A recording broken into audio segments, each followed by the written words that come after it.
What's up, guys? Matt Prout here again, and I'm here with my 2022 Honda CBR500, and today I took off this big fender right here. So I did a fender delete kit, went ahead and already installed it.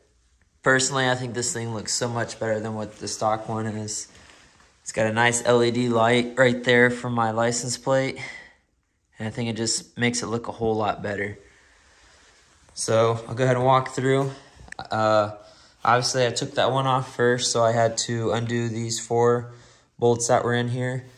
I pulled back this like rubber piece right here, and then I had to unconnect these 3 wires. Real easy, like little pop clips, slid them all out, fished them through there, popped this whole thing out.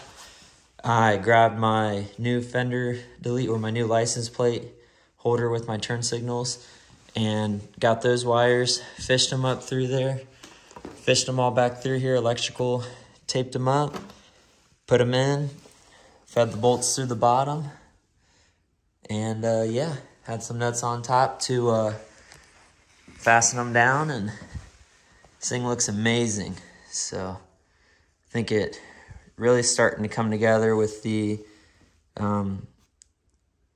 new exhaust that I just put on here not too long ago, and then now I got the fender delete done, so it's starting to come together. It's looking really, really nice. So I'll go ahead and set it up for you guys so you guys can see the turn signals.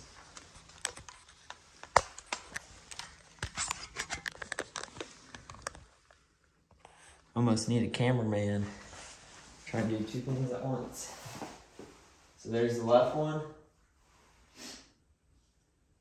And then here is the, oh, I messed that up. That was the right one, and then this is the left one, my bad. So yeah, honestly it looks really, really good. It was pretty easy to install. It looks a hell of a lot better than what this one does, so got a lot more coming. Definitely want to do a lot more to this bike. If you guys want to go ahead and like and subscribe, go and follow for more. Thanks again. We'll see you guys next time.